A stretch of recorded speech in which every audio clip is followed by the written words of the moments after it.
15 years ago I was 25 and was finishing my contract, and my then GF of 3 years Natalie was acting increasingly strange. I came back from a 2-month assignment and was prepared to break up with Natalie. She came by and gave me the good news she was pregnant. I asked how far along she was. She said 5 weeks, so I broke it off with her and told her she needed to do better at math.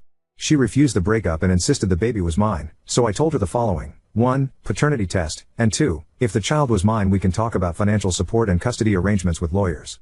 She refused both and told everyone we both knew that I was a deadbeat for knocking her up and leaving her. I told everyone I was on a 2-month assignment when she conceived, but a few insisted for the sake of decency I house her and give her limited support. I consulted a lawyer about this mess, and the lawyer made it very, very clear that any overt support I give could be seen as me taking responsibility. So I told these friends that, and most dropped it, except one guy, who again insisted that charity couldn't be used as a legal cudgel like that. I told him if he believes that he can house her. He agreed to drop it after that. Child was born, and not even going to do the whole she didn't look like me, because most babies are born with squished faces, and all I saw were the pics she sent me with messages like Emma wants to know where daddy is and shit. She still refused to take any paternity tests.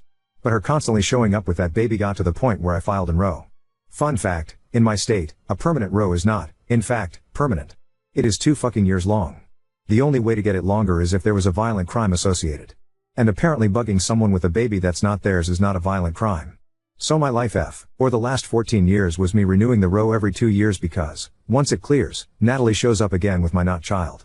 I did eventually find a nice girl, get married, and now I have 9-year-old son, Henry. My wife Kim is well aware of Natalie and Emma. When the cycle begins again, I always say the same thing: 1. Paternity test, 2. Once paternity is proven, I will take custody and get financial support set up. Natalie always refuses and says both are insulting. Recently the cycle started again, and this time Emma showed up first. She approached my son during a school event, visit to the zoo, and said, "Hi, I'm your big sister Emma." Henry knows about stranger danger and ran away to a teacher. I had to have a very, very painful talk to the teachers and parents that were at the event about my relationship with Emma and Natalie, and how Emma was never my daughter. I even called her my daughter once or twice in the conversation.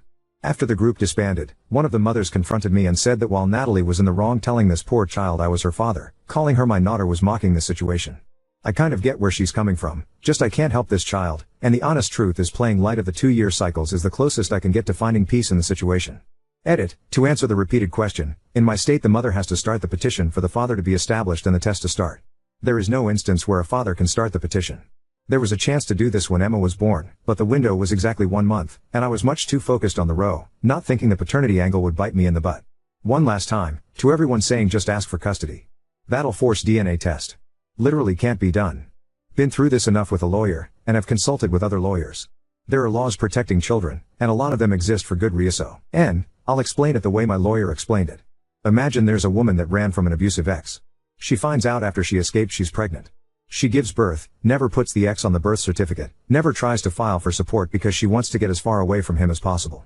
He finds out years later, and tries to rope her back in using the child as leverage. She can just say no and the state has to let it go. There is however a provision if the father was involved enough to know when the birth was, that he could submit his DNA to the state within 31 days of birth as a potential father, but that time is long past. The law is designed this way on purpose.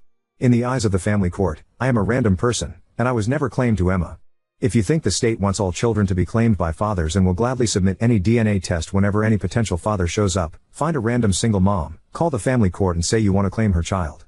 I am tired of everyone acting like all I needed to do was fill out one sheet of paper and this nightmare would end. Please, just call a lawyer for a free consultation, or post on legal advice and ask them.